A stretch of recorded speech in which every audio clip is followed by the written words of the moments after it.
എല്ലാവർക്കും നമസ്കാരം. ഞാൻ സതീഷ് നായർ, ജ്യോതിഷം ആൻഡ് വാസ്തു സെൻറ്റർ ഏഴംകുളം.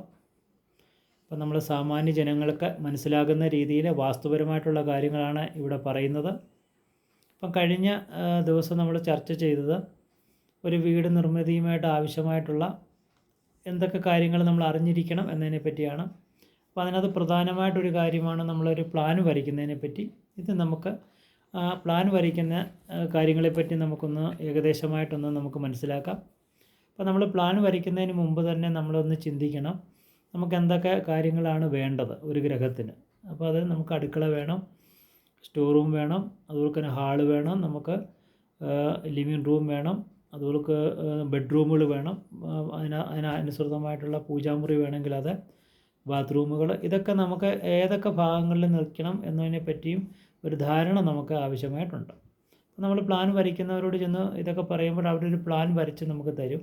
അപ്പം പ്ലാൻ വരച്ച് തരുമ്പോൾ നമുക്ക് ചില കാര്യങ്ങളൊക്കെ നമ്മൾ അറിഞ്ഞിരിക്കണം. അതിനുവേണ്ടിയാണ് നമ്മൾ ഈ ഒരു വീഡിയോ നമ്മൾ ഇടുന്നത്. അപ്പോൾ പ്ലാൻ വരയ്ക്കാൻ ആദ്യമായിട്ട് നമുക്ക് വേണ്ടത് അതിന് ചുറ്റളവാണ്. അപ്പോൾ നല്ലൊരു ചുറ്റളവിലാണ് പ്ലാൻ വരയ്ക്കേണ്ടത്. അപ്പോൾ ഇത് ഏതൊക്കെ ചുറ്റളവിൽ വരയ്ക്കാം എന്നതിനെപ്പറ്റി നമുക്ക് അടുത്ത ദിവസം പറയാം. അപ്പോൾ നമ്മളൊരു പ്ലാൻ്റെ ചുറ്റളവെന്ന് പറയുമ്പോൾ അതിന് നമുക്കൊരു കണക്കുണ്ട്. നമ്മൾ സ്ക്വയർ ഫീറ്റ് കണക്കുകൾ കോൽ കണക്കിലാക്കിയാണ് നമ്മൾ പ്ലാനിൻ്റെ അളവുകളെ ക്രമീകരിക്കുന്നത്. അപ്പോൾ എത്ര കോല് എത്ര അങ്കുലം എന്ന കണക്കിലാണ് നമ്മളൊരു പ്ലാനിൻ്റെ ചുറ്റളവിനെ ക്രമീകരിച്ച് നിർത്തുന്നത്. അപ്പോൾ മീറ്റർ സ്ക്വയർഡും സ്ക്വയർ ഫീറ്റിലുമാണ് നമ്മുടെ പ്ലാനുകളൊക്കെ വരയ്ക്കുന്നത്. അതിനെ നമ്മൾ കണക്കാക്കുമ്പോൾ അതിന് ഇത്ര കോല് ഇത്ര അങ്കുലം എന്ന രീതിയിലാണ് കണക്കാക്കുന്നത്.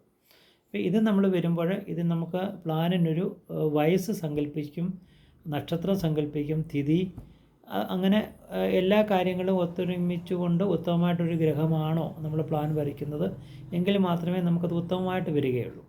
അപ്പോൾ ഇതിന് നമ്മൾ വയസ്സ് എന്ന് പറയുന്നത് നമുക്ക് വീടിൻ്റെ നമ്മുടെ മനുഷ്യന് പോലെ തന്നെ വയസ്സാണ് ഗ്രഹത്തിനും ഉണ്ടാകുന്നത്. അപ്പോൾ ഇത് നമുക്ക് ബാല്യം, കൗമാരം, യൗവനം, വാർദ്ധക്യം, മരണം എന്ന് 5 ഭാവമായിട്ട് തിരിച്ചിട്ടുണ്ട്. അപ്പോൾ നമ്മൾ നമ്മുടെ ബാല്യം, കൗമാരം, യൗവനം, വാർദ്ധക്യം പോലാണ് ഗ്രഹത്തിനും നമ്മൾ കണക്കാക്കുന്നത്. അപ്പം അതിനൊക്കെ എത്ര കോലുകൾ വേണം, എത്ര അങ്കുലങ്ങൾ വേണം എന്നൊക്കെയുള്ള കാര്യങ്ങളുണ്ട്. ഇതൊക്കെ നമുക്ക് പിന്നീടുള്ള ഇത് നമുക്ക് ഈ മൊത്തത്തിൽ നമുക്ക് പറയാൻ പറ്റത്തില്ല. അതുകൊണ്ട് പിന്നീടാണ് നമ്മളതിനെ പറ്റി പറയുന്നത്. അപ്പോൾ നമ്മൾ സാമാന്യമായിട്ട് നമ്മൾ ബാല്യത്തിലും വാർദ്ധക്യത്തിലും കൗമാരത്തിലും യൗവനത്തിലും ഒക്കെ നമുക്ക് ഗ്രഹം പണിയാം. പക്ഷേ മരണച്ചുറ്റിൽ നമുക്ക് ഗ്രഹം പണിയാൻ പാടില്ല. അപ്പോൾ ആ ഒരു അളവ് നമ്മൾ ഒഴിവാക്കണം.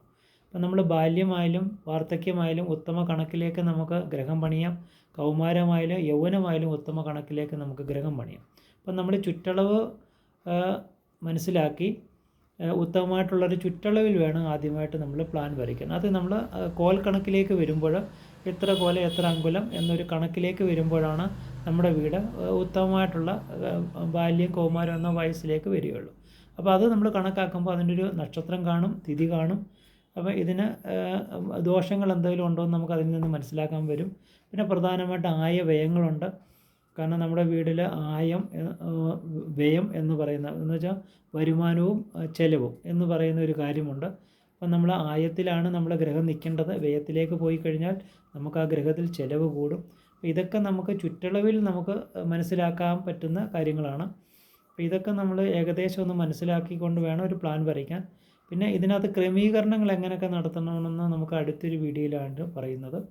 കാരണം ഇതിനകത്ത് നമുക്ക് ബാത്റൂമിൽ എവിടെ വേണം, കിച്ചൺ എവിടെ ആയിരിക്കണം, ഉത്തമമായിട്ടുള്ള ബെഡ്റൂമിൽ. അപ്പം നമ്മൾ ഇതൊക്കെ നമ്മളൊരു അടുത്ത വീഡിയോയിൽ നമ്മൾ ചർച്ച ചെയ്യാം. അപ്പോൾ ഇപ്പോൾ നമ്മൾ ഈ ഒരു കണക്കിൽ വേണം നമ്മൾ ഗ്രഹം പണിയാൻ. കാരണം ബാല്യം, കൗമാരം, യൗവനം, വാർദ്ധക്യം, മരണം എന്നുള്ളൊരു അളവിൽ. അപ്പോൾ മരണച്ചുറ്റ് ഒഴിവാക്കിക്കൊണ്ട് ബാക്കി 4 അളവിലും നമുക്ക് ഗ്രഹം പണിയാൻ പറ്റും. അപ്പോൾ ഇത് ഏതൊക്കെ ദിശയിൽ ഏതൊക്കെ കണക്കുകൾ വേണം എന്നതിനെ പറ്റിയൊക്കെ നമുക്ക് വരുന്ന വീഡിയോകളിലൊക്കെ നമുക്ക് ചർച്ച ചെയ്യാം. ഓക്കെ. അപ്പോൾ ഇപ്പോൾ നമുക്ക് വീഡിയോ കൂടുതൽ പോകുന്നത് കൊണ്ടാണ് നമ്മൾ പെട്ടെന്ന് നിർത്തുന്നത്. ഓക്കെ, നമസ്കാരം.